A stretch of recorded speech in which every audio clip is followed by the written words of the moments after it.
Hey, it's me, Unapologetically T, and so I just came off of a solid food fast, and now I am detoxing from social media.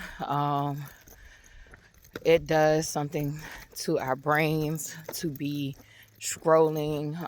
Whether you scroll all day, whether you get off work and you scroll, when you wake up, you scroll. It is literally chemicals being released when we do the scrolling. That's why sometimes you find yourself doing it, and that's not even what you need, what you want. So I've been trying to deal with this in baby steps. I never really had the social media addiction prior to my partner dying, but when he died, things shifted, things changed, and I was being called to be forward facing. And in that process, I have acquired a social media um, addiction, and that's exactly what it is. It is an addiction, um, and I am trying to find balance. Currently, as it is right now, it is not only just a part of our lives, but I'm being called to utilize it to my best benefit. So, just trying to restore balance with it, not excommunicated altogether right now in this moment. I do find that when I am occupied, I don't really give a fuck. So I already know that this isn't like an addiction that can claim my life, but it is one that I want to regain control over how I choose to utilize it for my best benefit. So I've also had a double-sided part to that, where it's not just social media that's my addiction. I also had an addiction to looking at a particular person online, and it became my guilty pleasure, and I don't want it to be my guilty pleasure. Either it's going to be beneficial to me, or it's going to be detrimental to me, or like I need it to be beneficial or nothing at all. And so literally, once again, trying to even see if that's something that I need balance with, or if that's something I don't need at all. And it's the latter. I need to find balance and peace and love in that. And so and I think it's also an internal thing. I need to find love and peace and balance within myself. That's why I am seeking that pleasure outside of myself. And so anything I got to feel guilty about, shame about, is something I need to sit with and work out. So I do find it harder to detox from looking at that person than I do the actual social media component. But both of them have their own parts, but it's been harder to detox the looking at the person content and it's not a person I hate or anything like that. It's just a person that I feel like I've allowed to have too much influence over me, or like I feel like I get the urge with that person. So like literally, that is a sign of addiction. Addictive behaviors can pop up in any fashion or form, not just with substances. It's with anything that causes the brain chemistry to release. Oh my gosh, this is a beautiful bird, little family flocking together. They're like yellow, some other color. They're real high up in the trees. It's dope. But anyway, I got distracted by nature. Charlotte called his dog Ren 1010. He's a German Shepherd. That girl ain't got no sense, bro.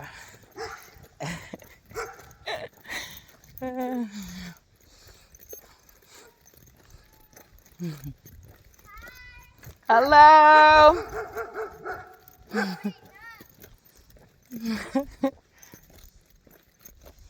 He just protecting his territory.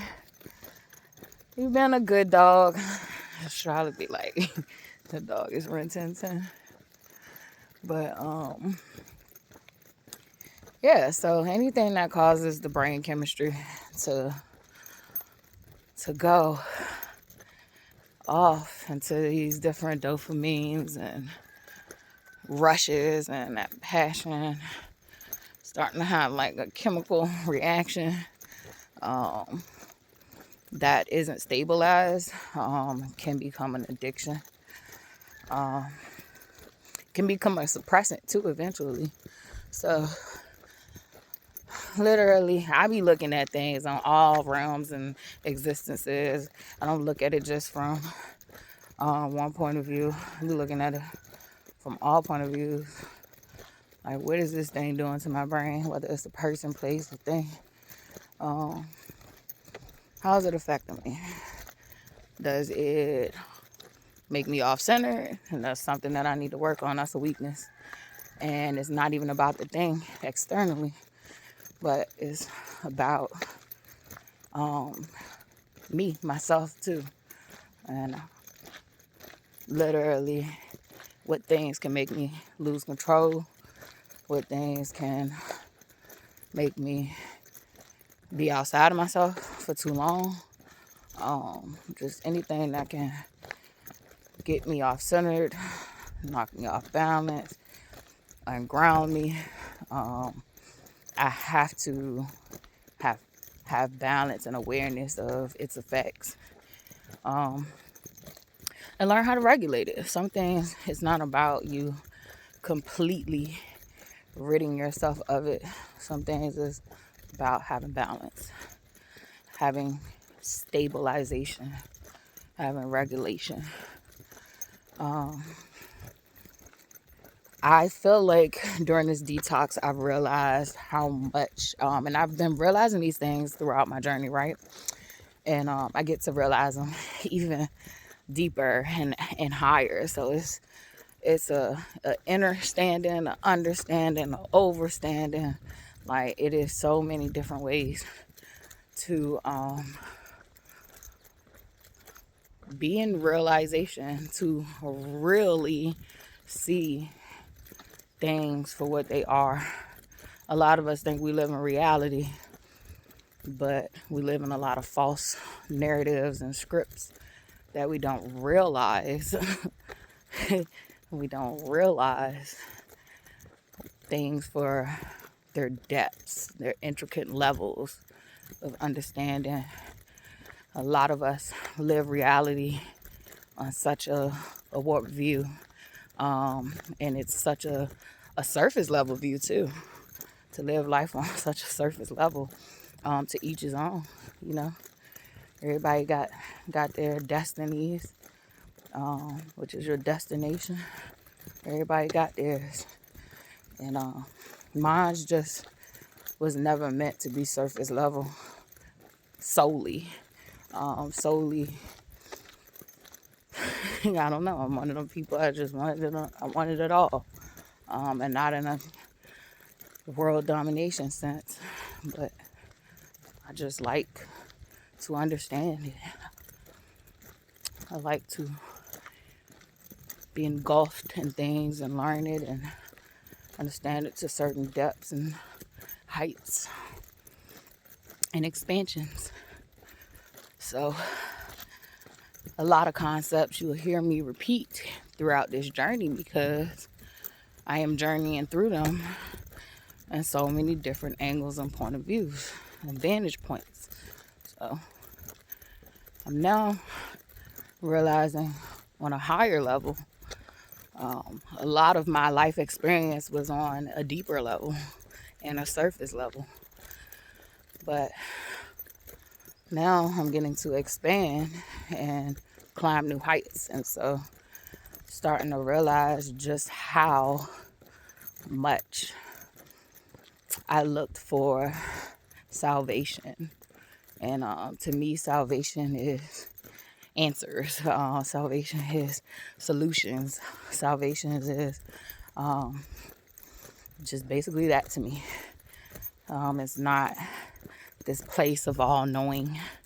It is not this place of I'm closer to God than someone else. It is not kind of how it's been marketed and sold to us. It is not, I'm saved now and I don't have to do anything else. You know, for me, that's for me because that's my part of my journey. For me, salvation is being able to have the solution of life, the solutions in life. To be saved is to have the answers in life, to free you from, you know, what kept you unsafe, what kept you shackled, what kept you enslaved, what kept you captive.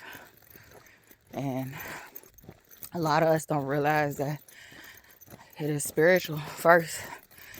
Everything you see materialize has had to go through a process in the spiritual realm to be lined up, to manifest, to materialize. So you literally, some people are just more tapped into their spiritual side. And so you got some people who know they're destined for greatness, know they're rich, but their environment and their materials don't always match what they feel, they see, and they know. And so also because how we've been conditioned and trained in life,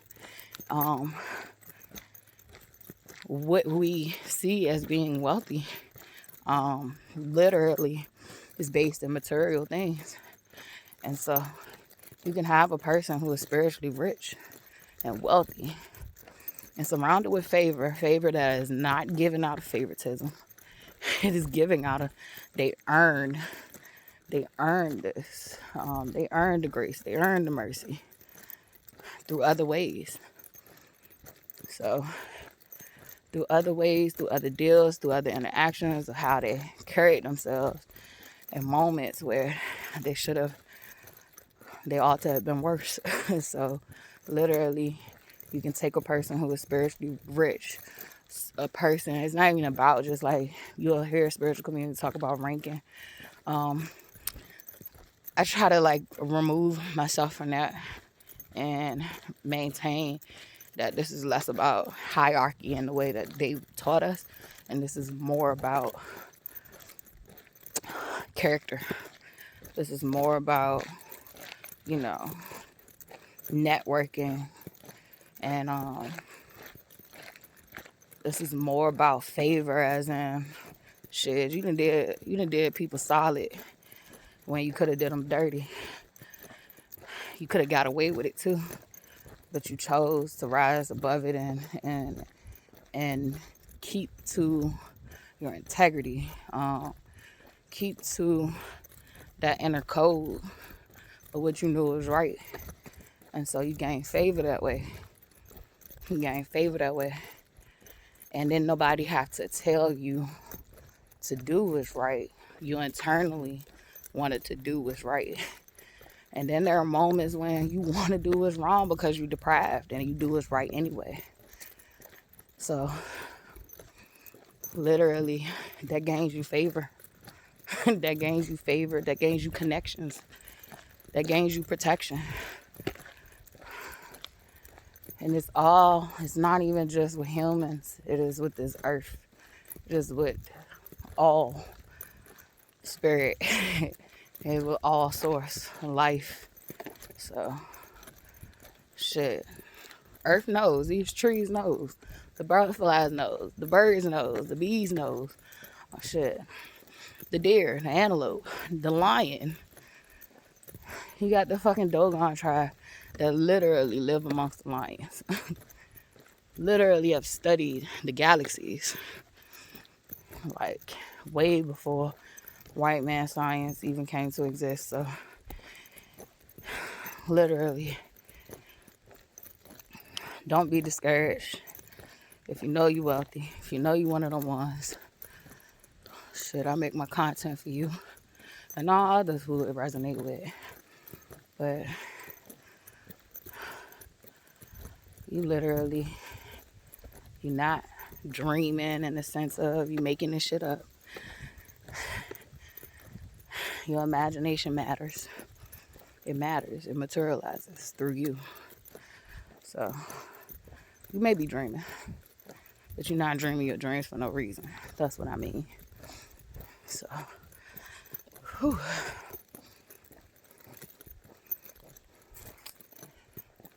Yeah, just keep being you.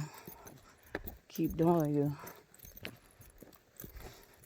What God has promised you, the visions, the provision that God has given you, it will materialize. But what you're going to realize is what was really important was healing your internal system. Healing your internal system so that you can enjoy the materials. Less is more. Less is more. And I say that on so many levels. But one of the levels of understanding I see it is now is I've done more with less than I have with the most. And that means things. I've done less with less things than I have with the most things. So less is more. Less will teach you everything you need to know about yourself. Less will teach you how to gain more, how to materialize more. Less will return you back to yourself. Because you ain't got all that shit distracting you. You ain't got all of it literally keeping you on the daze. You ain't mesmerized by it. None of that. So my greatest gains have been coming into wholeness within myself and with God, which is myself. So some people might not understand it that way. You got to understand how you identify with what created you, the way that it works for you. For me, what created me created all things.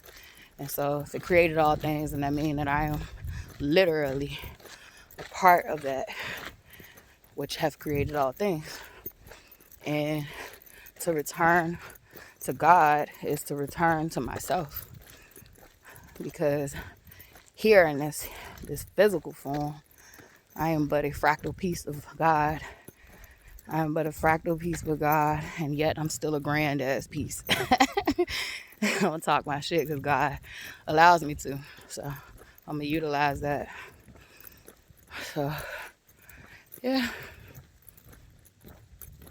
Don't always count your gains physically. It's balance. It's balance, of course. It's balance, of course. Just don't forget that that womb, that matrix, that matriarch is the feminine. And the materials are so important because it is that divine masculine bringing it forward.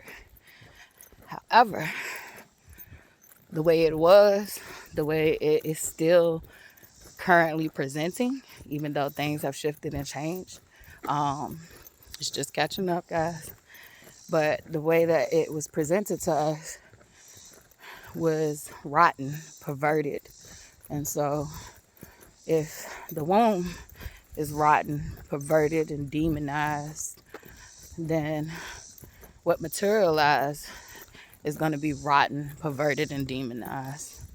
And even still, through that, you still have your anomalies, your outliers, your outcasts that don't conform to the rotten, perverted ways. And even if they do, it does not affect them the way that it can the masses. So that womb that was rotten, perverted, and literally demonized is being healed in real time.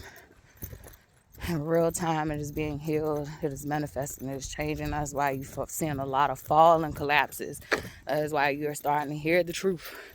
People think it's getting worse. And it's like, no, this was happening all along. You just could not admit it, or some of us couldn't even see it.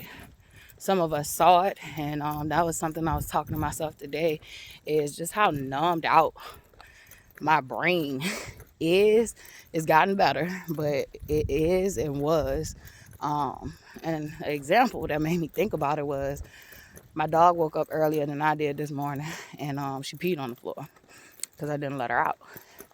And it wasn't her fault. She got a schedule, and I wasn't ready to get up. I ain't go to sleep till about 4 this morning. So it was on me. But I literally woke up. When I did get up, I was pissed off, even though it wasn't her fault. So I was pissed off. I looked at the spot. I walked past that shit. I know it's trifling. I'm admit to my truth. It is so many people living in so many foul, filthy ways. I'm going to call it what the fuck it is.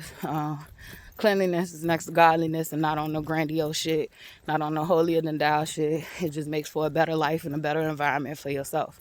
Period, point blank.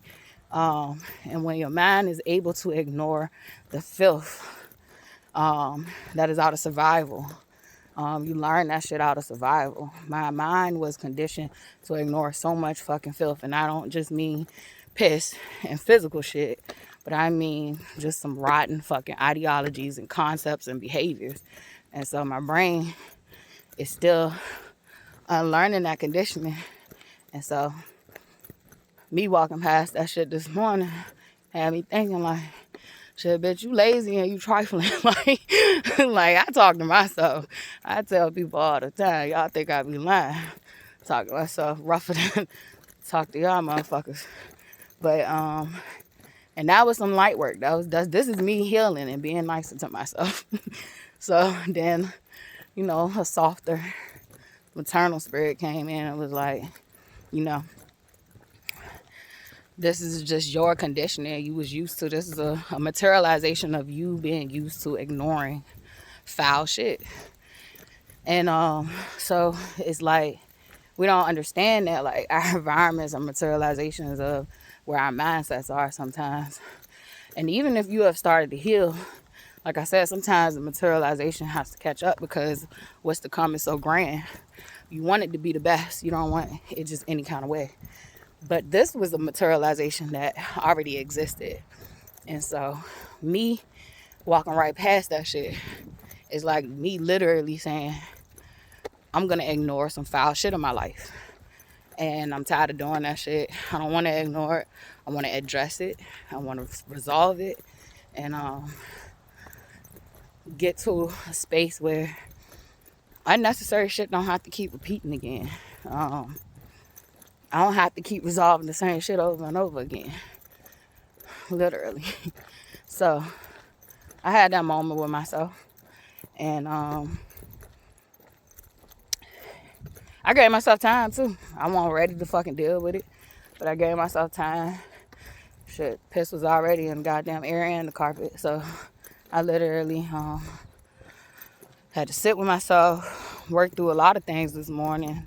I had some dreams come up that I had to deal with because they were manifestations of some past traumatic wounds that I still need to address and heal. I've healed them on so many different levels, but you still gotta get in there when that should be deep rooted. You gotta make sure you're getting it, because when it resurfaces, that just means that you missed the spot. So I was dealing with that. A lot of shit with my mom, just to be honest and transparent and forward facing. I didn't even think I was going to post this video, but I think I'm going to go ahead and post it because the truth matters. Whether it's ugly, pretty, or whatever the fuck, the truth does matter. And what matters in my life right now is that I've spent so many years pushing energy outwards. It's like I'm a great generator for fucking pure, good ass, bomb ass, clean energy. But I've been pushing that shit out, pushing it out. Not making sure I got none for myself. Not making sure I'm doing the things that fill me back up. I've just been pushing it out. And that came up for me through my mother wounds. And so getting to a point where like my mother is my mother, but my mother represents, it's a sort of detachment. It's a detachment from these human vessels and starting to realize, what does she represent? And my mother represents how I've abandoned myself um, for her. And her title and her vessel means less. It's about how I'm going to show up in this world with other people. How I'm going to show up as a mother, as a matriarch. And I literally was showing up as self-abandoning in the sake of others, which means that I am pouring out, I'm outsourcing me, but I'm not making sure I have revenues of energy coming back into me. So it wasn't ever flowing, it was ever pouring. And so even I'll give you a personal effect of the spiritual realization. It was a conversation that me and my mother had when I first moved back up here, and it was pertaining to her sister. And if you're new here, literally I come from a family who doesn't realize their power on average. I don't know who in the family does, but I come from a family, I would say a powerful family, that has lost their way as far as bloodline relation. There was a lot of trauma from colonization, and also trauma that was internalized. So definitely not that far off from a regular family coming up during that times in America that is African American and Native descent. So literally we have incest in our trauma that we have inherited. We have rape. We have protection of males who are predators, which I'm now looking at them as they are weak individuals. They're cowards. I look at predators as strong. Predators as admirable. Predators have rules.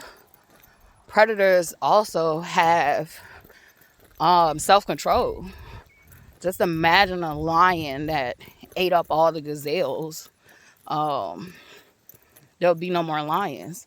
So predators to me are not what they taught us that they are. To me, I feel like this shit we facing is some weak ass, bitch ass shit that done tricked us out our spot.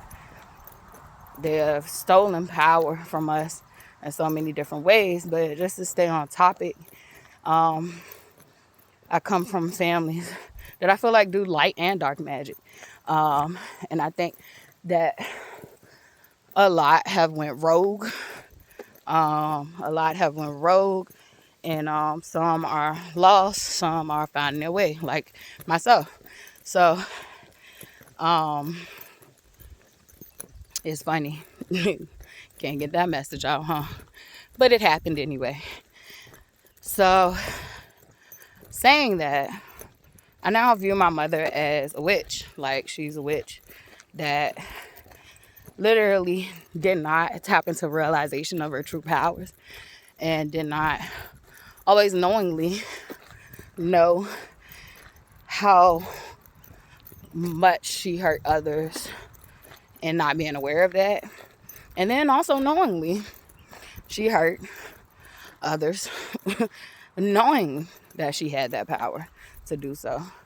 So I kind of look at her like as in she lived a life of chaos and confusion and never straightened it out.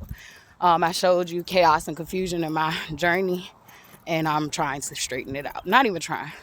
I'm trusting God to work through me and all around me to straighten it out. So that's how I kind of view that situation. But one of the things when I came back home, it was blatantly clear. Like, she was evil to me. So I don't know what she is to other people, but she was evil to me. And that she hated me even though she said she loved me. So one of the conversations, just to get to the point, I don't know why I always stall when I talk about this shit, but it's almost like something doesn't want me to get it out. But the conversation was my aunt, which was her sister, which my aunt had tried to kill my mom when she was little. She literally suffocated her with a pillow till she stopped breathing and had to fucking come back too. My aunt has always shown signs of jealousy and envy and hatred towards my mother throughout my whole childhood. I viewed it with my own eyes. Didn't need nobody to tell me no stories about it. And when motherfuckers usually hate you, they're usually going to hate your child. There's plenty of people that I don't like, but I would never fuck over their child. Now, if your child is old enough and with the shits, then your child going to have to figure it the fuck out. But I would never physically bring harm to a child or spiritually unless someone is influencing me and I'm in a vulnerable state. And so, but my whole thing for real is protect the children. Children are innocent, and until they get old enough, protect them. Do the best you fucking can to make sure that, you rear them in the right direction. But once they, mature enough, it is what it is. So, and when I say mature enough, I mean adults. I don't mean little kids, being teenagers or none of that. I mean like they're adults. As far as writing them off as lost cause and all that shit, that's what I mean. So, I don't fucking play with kids, but there are some people, I don't play about kids, excuse me. So, literally, there are some people who are treacherous and don't give a fuck. Well, my aunt was jealous of my mom, envious of my mom, and literally hated my mom. And it showed in how she treated my mother's children. Matter of fact, the child that she treated the best was my sister. And my sister literally used to give my mama hell. I think like my sister's sole purpose was to bring hell and misery to my motherfucking mama. Because my sister was she was a force to be reckoned with. Like, I have so much trauma dealing with these motherfuckers. Like, my sister even tried to sell me as a child. And I'm still like, I don't hate you motherfuckers. Feel sorry for y'all. Well, I used to feel sorry for them, but now I'm just at a point where like I give it to God. And when it comes up that I need something I need to deal with that's still hurting me or bothering me, I still talk to God and myself. So the thing was though with my aunt, like I said, is something that when I try to talk about these people, it's like it tries to stop me. It's not a complete block, but it's like a distractive block. However, the truth will prevail, period, point blank. And this is where my mother tried to destroy me when I was at my weakest. And so Dante had just passed away. I had just moved back up here with her, even though I didn't want to. I wanted to be anywhere but here. And I remember we were having a conversation about this stuff because I wanted to talk to her about what had happened to me. And she didn't want to. And I remember before I had moved back up there, I had told her about when I was a little kid, I remembered me telling her about my dad touching me inappropriately. He used to kiss me inappropriately and he used to touch me inappropriately. And so literally, I just remember just being a little fucking girl, just like having to wipe his icky ass kisses off of it'd just be, it'd be wet and it'd be icky. And I just remember having that conversation with her. And as a little kid, I might not have had all the right words to say. I think I probably did say touching. That's how I remember it currently as an adult. But I don't know if I always had the right words. I don't even think as a adult I had the right words all the time. Because my biological father wasn't raping me. He was, I guess that's molestation, touching, that, whatever. I don't know the proper terminology right here, right now. And definitely when you're in a traumatic state, you're just trying to get the shit out. And so I'm trying to get this shit out to her and as an adult. And I'm met with the same energy I was met with as a child. And so I remember telling her and her still talking to my father as if I didn't tell her what happened. She interrogated me But she literally did not interrogate my father. She just asked him, did he do it? And that was it. And then they kept talking about other stuff. And then they would talk periodically. She did not stop talking to my father with my awareness. Because what I found out later on was that she continued to talk to my father. She just would do it behind my back. I'm so sorry. I almost spit on a bug. She would do it behind my back. And so I literally remember just feeling some type of way about that. I even remember telling I was telling a girl who, at the time we were in connection with each other, and I told her about that, and she was like, oh my gosh, I understand why you be so closed off and shit. Like, kind of like that, and I understand why you are, the way you are. Like, that shit makes sense. And she was like, like, that shit not okay. Like, your mama shouldn't, that's not the way a mother should respond to that. Like, and I remember defending my mom and not accepting the empathy and the sympathy for myself, and being vindicated in that moment that, like, yeah, her response is wrong because it felt wrong. And I defended her instead. And so I'm still like, it's this chaos and confusion. Like, I love my mom, but my mom is evil. My mom is fucked up towards me. My mom is even distributing and acting in behaviors like she would want to take me out. And I don't mean physically. She is not trying to take me out physically, but spiritually and mentally. Like, some people don't realize, like, a lot of people want you to be looked at as crazy and incompetent so they can gain control and make decisions for you. Whether it's literally them controlling you through your mind, through them conditioning you. A game that my mom plays is she needs me to need her. She needs me to need her for her to feel powerful. And she likes me being sick. She likes me being fucked up. She likes me being in a state of dependency. And me needing her. So it's her game. So she literally, in her mind, I think she thought she had one in a lot of ways that I have yet to discuss. But to continue this, so I hadn't told her about my stepfather yet at all. However, she already knew about my aunt, but she didn't know everything about my aunt. But she did know that my aunt, there was a horrible go-kart accident. I was literally 4 under because I wasn't in school yet. And hey, buddies. Hey.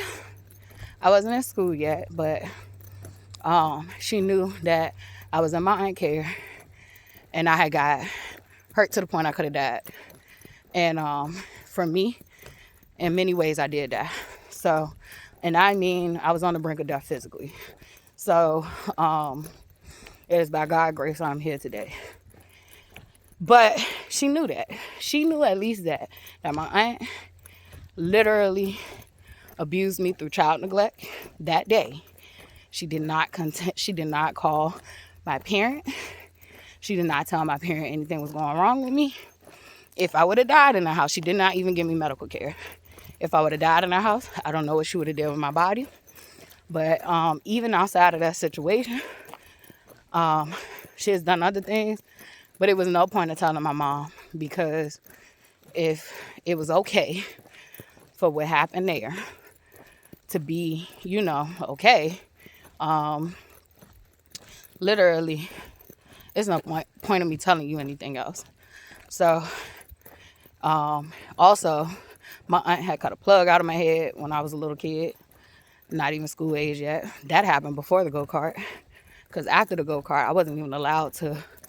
My biological shitty father literally threatened my aunt, and I wasn't allowed to go back up there no more because he said so. Not because my mom made the decision, none of that, but because he said so. And my mom knew. She knew about those two situations for sure. And that's only what I can remember her knowing of. Not what I can remember actually being treated while I was in her care. But saying all of that, we were in the kitchen and we were talking about that. And I was just like, why would you, let us to, like, why would you still be dealing with her knowing that she had hurt me like that? Like, to me, bitch was wicked. I don't care what none of y'all say. I saw that bitch standing in the door while I was pinned underneath the go-kart. And I can't say I care what none of y'all say. Y'all wasn't there. I was. I seen her sitting there watching as I was pinned down.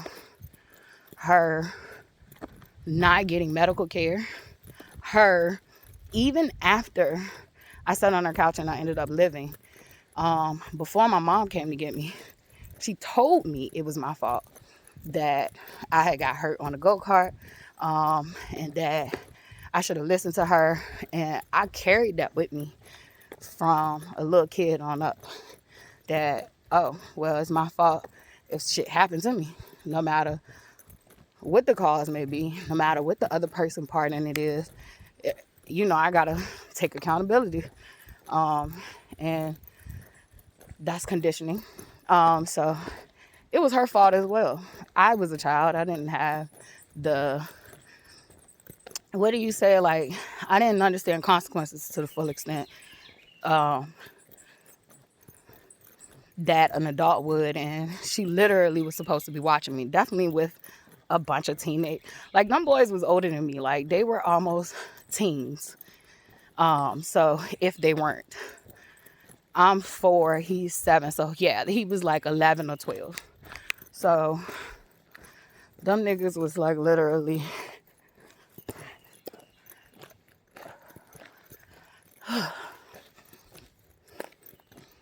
so them niggas was literally like, shouldn't even probably been watching me. My brother could have watched me, but she shouldn't have left 2 boys to watch me herself. Like, she was accountable, and it showed that she knew she was accountable, because she would have took me to the doctor, and she would have called my mom, if she wasn't.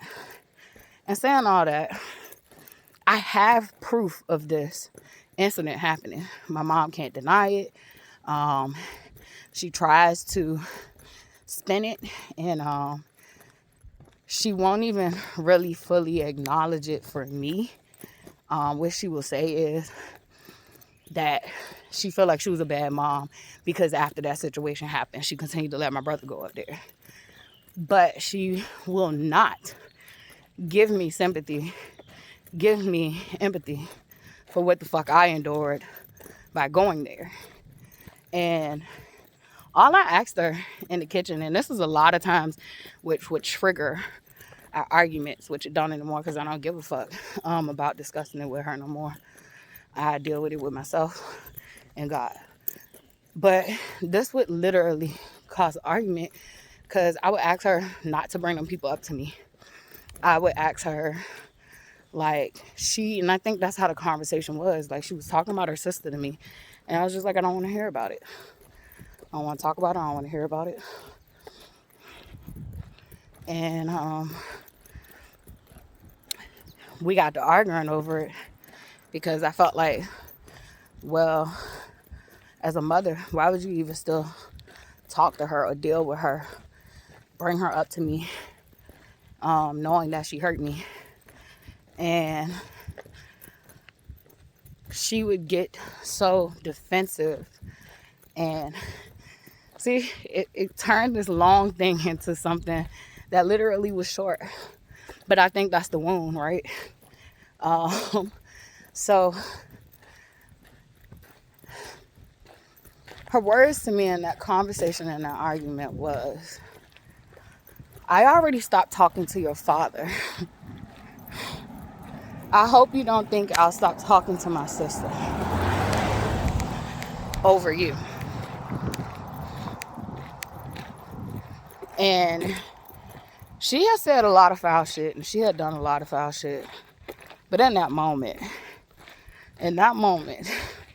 right then and there, this was something I had to talk with myself and God about today.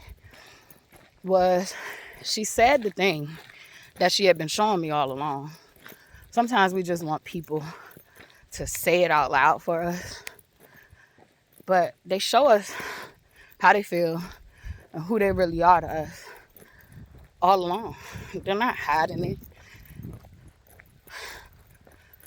They don't need second chances, not from you. Their chances is that God still gives them breath to live and try it again with somebody else, but not with you. You don't have to. Freaking tick. Tick just flew on over here, mosey this way. Get that nigga off me. So, literally, like I said, you don't have to give people second chances, third, fourth, or fifth. You can literally honor what they're showing you. Now, you got to use your discernment. Everybody deserves grace and mercy. But what I mean is, they don't have to have it with you. You can know when your assignment is over. You can literally invoke your self-worth and self-value. And you literally can bounce. You can bounce. And so, for me, I've did videos on this where many might wonder why I'm still here, even after knowing what I knew before I got here. These wounds are not so easily addressed. Definitely mother wounds. And that's what we're trying to heal, right? I'm trying to heal mother wounds and father wounds. And those mother wounds are so deeply rooted.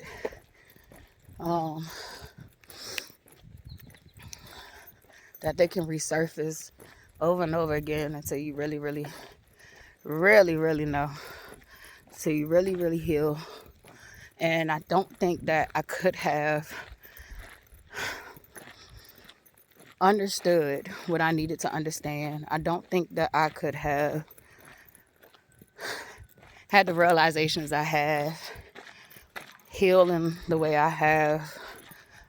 This has been the best healing environment I could have had, because I was and am constantly faced with the thing that started it all, in my physical form.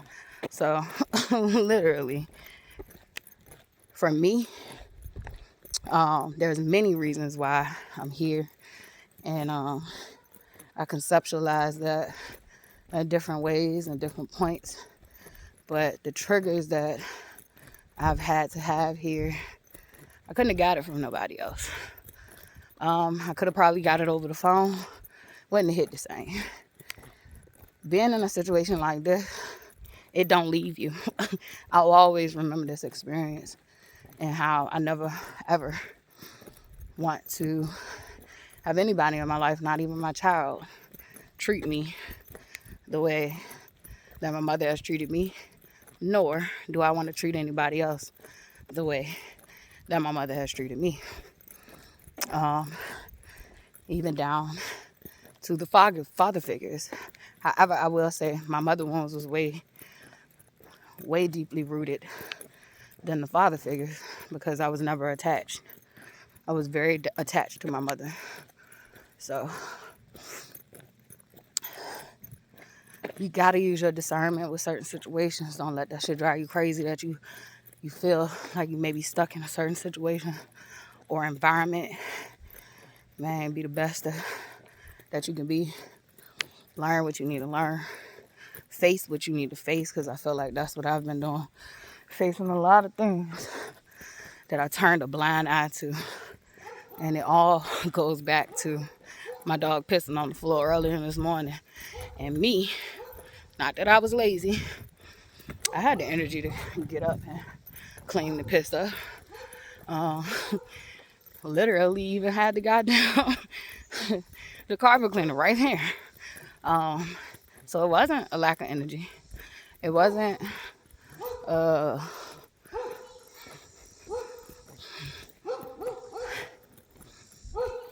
hold on one second.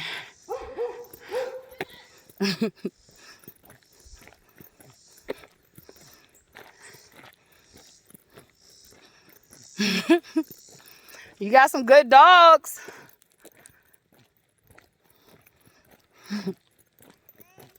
You're welcome.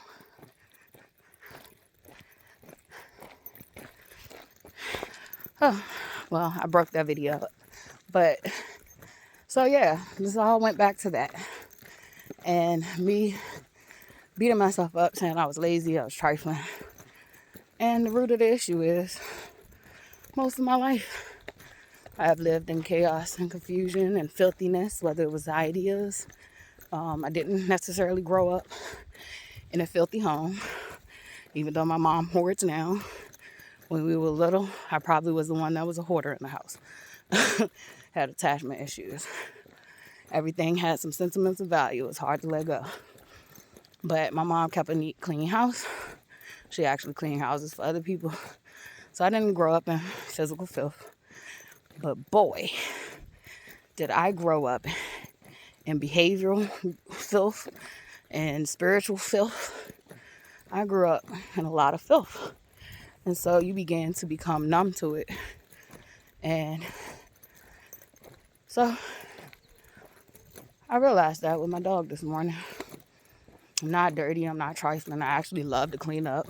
When I first started these videos, I was like, I hated cleaning up. I hated cleaning up because my partner that I had felt like that was woman's work. And it's like, bitch, you the fucking little, it was like a kid. It was like a little fucking kid. Like, any mess he made, like, you think I'm supposed to come up behind you and clean it up. No, bitch, I'm not a maid. I'm actually an intellect. You got me trapped in this motherfucking house and I can't explore. I can't fucking learn. I can't do nothing.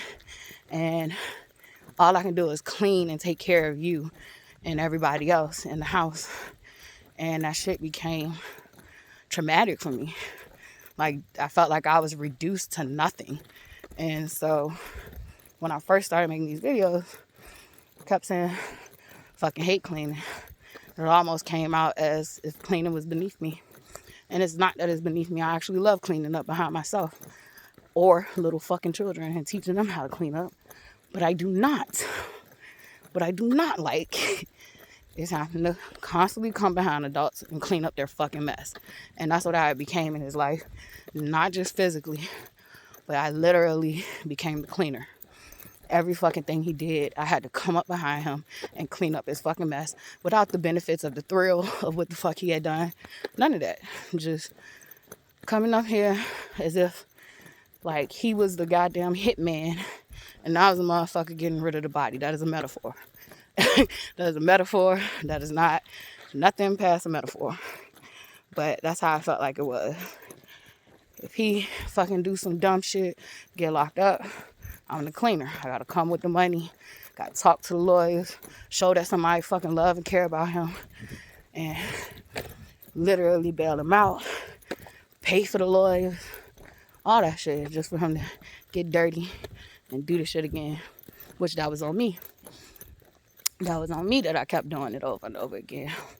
But there is a numbing and a conditioning that you become the fixer and the cleaner. And you can get tired of that and start to say, fuck it, and let it pile up.